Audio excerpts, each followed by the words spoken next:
क्या पाकिस्तान का अंत नजदीक है? क्या पाकिस्तान का होने जा रहा है खात्मा? क्या है स्वामियों की अखंड भारत से जुड़ी भविष्यवाणी? किन किन देशों से मिलकर बनेगा III संगठन? क्या सच में जंग का मैदान बन चुके हैं? इजराइल और ईरान के बीच दोस्ती होगी? आगामी लोकसभा चुनाव पर क्या कहा स्वामी यो ने? और क्या होगा जब चाइना में गृह युद्ध छिड़ेगा? चलिए जानते हैं। दोस्तों, सनातन की वीडियो यूट्यूब चैनल को आपके सपोर्ट की आवश्यकता है। हमें सब्सक्राइब किए बिना मत जाइएगा और वीडियो को लाइक भी जरूर कर दीजिएगा। दोस्तों, भारत जमीन से लेकर चांद तक सफलता का परचम लहरा रहा है। पूरी दुनिया में एक ही नाम की गूंज है, सनातन धर्म।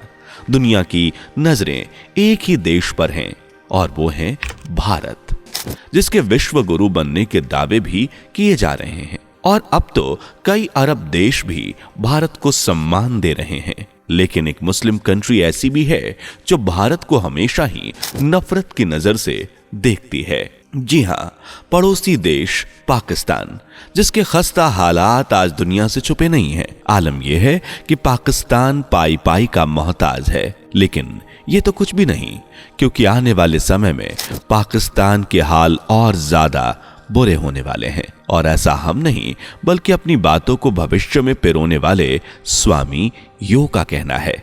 और आज हम आपको स्वामी यो की देश और दुनिया से जुड़ी कुछ ऐसी भविष्यवाणियां सुनाने जा रहे हैं जिन्हें सुनकर आप चौंक जाएंगे। स्वामी यो की प्रथम भविष्यवाणी मित्रों भारत की राजनीति से जुड़ी हुई है, जिसके मुताबिक साल 2024 में आगामी लोकसभा चुनाव में एक बार फिर प्रधानमंत्री नरेंद्र मोदी सत्ता पर काबिज होंगे और मोदी सरकार पूर्ण बहुमत के साथ जीत दर्ज करेगी। इस बार के चुनाव में सबसे खास होगा मतदान, क्योंकि मोदी सरकार को लाने में न सिर्फ हिंदू बल्कि मुस्लिम महिलाएं भी बढ़ चढ़कर वोटिंग करेंगी। भविष्यवाणियां तो ये भी कहती हैं कि भारतीय जनता पार्टी दक्षिण भारत में कई जगहों पर अपना परचम लहराएंगी और ऐसी ऐसी जगहों की सीटें जीतेगी जिनकी किसी ने उम्मीद भी नहीं की होगी। दक्षिण भारत से जुड़ी एक भविष्यवाणी ये भी है कि साउथ इंडिया के कई नेताओं और बच्चों को आने वाले कुछ ही सालों में सुप्रीम कोर्ट के द्वारा सजा सुनाई जाएगी। स्वामी यो के अनुसार आने वाली परिस्थितियों में ऐसा होगा कि चाइना में गृह युद्ध छिड़ जाएगा। इस वॉर के खत्म होते ही तिब्बत को अलग देश होने का दर्जा दिया जाएगा और कई देश उसे सपोर्ट करेंगे, लेकिन भारत इनमें सबसे ऊपर होगा। पर यह तभी होगा जब दलाई लामा और उनके सहयोगी सही रणनीति से आगे बढ़ें। इसके साथ ही चाइना में जब सिविल वॉर शांत होगा तो भारत की मानसरोवर वाली जमीन जो चीन के कब्जे में है वो भी भारत को वापस मिल जाएगी। अगली भविष्यवाणी कहती है कि भारत जल्द ही यूनाइटेड नेशंस का सदस्य देश बन जाएगा और इसका सदस्य बनते ही भारत इसका नेतृत्व करते हुए ऐसे कई ऐतिहासिक फैसले लेगा जिन्हें स्वर्ण अक्षरों में लिखा जाएगा। इसके साथ ही स्वामी यो ने भारतीय न्यायतंत्र को लेकर कुछ भविष्यवाणियां की हैं, जिनके मुताबिक आने वाले 2 सालों में सुप्रीम कोर्ट कुछ फैसले लेने वाला है। ये फैसले न सिर्फ राजनेताओं के लिए बल्कि कुछ धार्मिक गुरुओं के लिए भी होंगे। सुप्रीम कोर्ट के इन फैसलों पर कुछ धार्मिक संगठन गुस्से में आकर देश में अराजकता फैलाने की कोशिश करेंगे, लेकिन फैसलों को नहीं बदला जाएगा। इन्हीं फैसलों से जुड़ी एक और भविष्यवाणी है, जिसके मुताबिक आने वाले 2 सालों में ये फैसले कुछ राजनेताओं को सजा दिलाएंगे। दरअसल सुप्रीम कोर्ट जो अहम फैसले लेने वाला है, उनके प्रभाव से कुछ पार्टियों के वरिष्ठ नेताओं को सजा होगी। सजा के डर से कई राजनेता भारत को छोड़कर भागने की कोशिश करेंगे और कुछ इन कोशिशों में सफल भी हो जाएंगे, जबकि कुछ नेता तो सजा के डर से ही अपनी जान गंवा देंगे और सदमे से या दौरे से मर जाएंगे। इसके अलावा स्वामी यो के अनुसार काशी और मथुरा से जुड़े फैसले भी सुप्रीम कोर्ट में जल्द ही आएंगे। इन फैसलों में न सिर्फ हिंदू बल्कि मुस्लिम समाज के वरिष्ठ लोग भी समर्थन देंगे और इतिहास में हुई गलतियों पर पश्चाताप करेंगे। स्वामी यो ने अपनी अगली भविष्यवाणी में कहा है कि देश के यशस्वी प्रधानमंत्री नरेंद्र मोदी जी को नोबेल पीस प्राइज के लिए नामांकित किया जाएगा।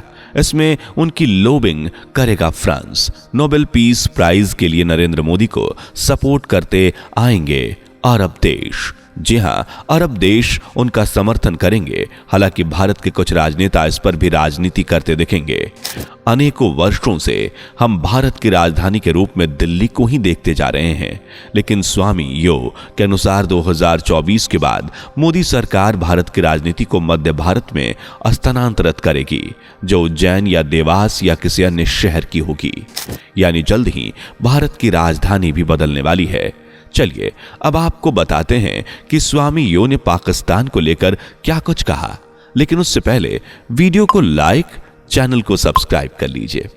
स्वामी यो के मुताबिक आज जो ईरान और इजराइल आपस में लड़ रहे हैं, जल्द ही इनके बीच दोस्ती हो जाएगी। ऐसा कुछ सालों में ही देखने को मिलेगा।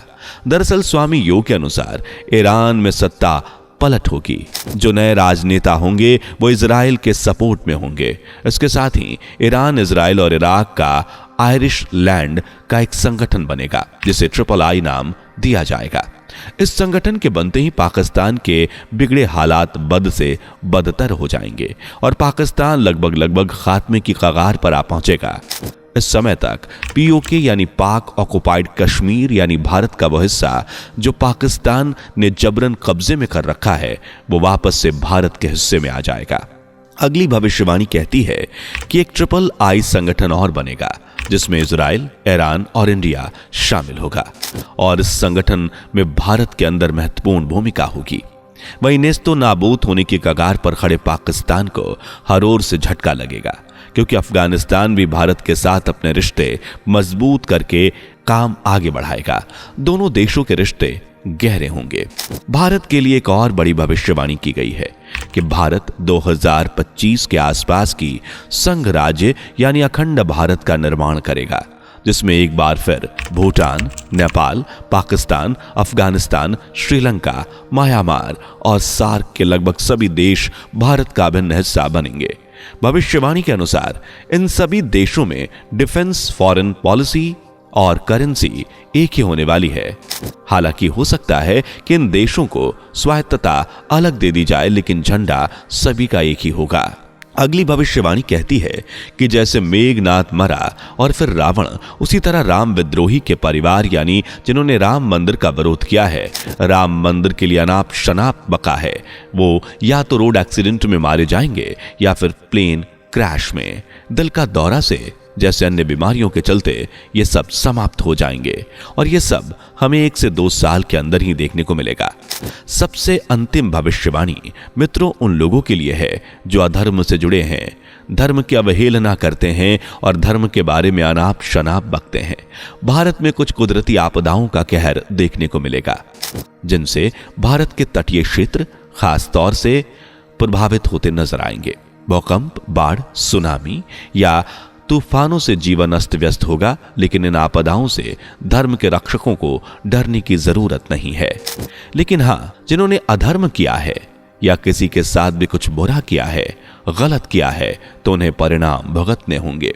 देखा जाए तो दोस्तों, बुराई को अंत में जाकर हारना ही पड़ता है, अपने किए का परिणाम भुगतना ही पड़ता है, और ये सदियों से चला आ रहा है। स्वामी यो की इन भविष्यवाणियों को ध्यान में देखें तो दोस्तों, इनमें कुछ भविष्यवाणियां हमें सच होती नजर आती हैं। जैसे कि हाल ही में काशी विश्वनाथ मंदिर को लेकर कोर्ट द्वारा जो फैसला आया है, उससे तो आप वाकिफ ही होंगे। सालों बाद हिंदुओं को पूजा करने का मौका दिया गया। हालांकि इनमें से कौन कौन सी भविष्यवाणियां कितनी सच होंगी ये तो हम नहीं कहेंगे, लेकिन हां, इतना जरूर कहेंगे कि अधर्म से दूर रहें, धर्म से जुड़े रहें, सच का साथ दें, गलत की वकालत ना करें। सनातन धर्म, परंपरा, ज्ञान, गुरु, महिमा, माता पिता भी हमें बचपन से यही सिखाते हैं। अधर्म से दूर धर्म की राह पर चले और किसी को हीन भावना से ना देखें, क्योंकि सभी एक बराबर हैं। वैसे इन भविष्यवाणियों पर आपकी राय क्या है? कमेंट करके जरूर बताएं। उम्मीद है ये वीडियोस आपको पसंद आ रही होंगी, तो वीडियो को लाइक करके और इस तरह की वीडियोस लगातार देखते रहने के लिए हमारे चैनल को सब्सक्राइब कर लें और बेल आइकन को प्रेस करना बिल्कुल भी ना भूलें। दोस्तों, आपकी स्क्रीन पर 2 और वीडियोस दिख रही हैं। जिसे देखने के लिए स्क्रीन पर क्लिक करें। दोनों देखिएगा, बहुत अच्छी वीडियो बनी है।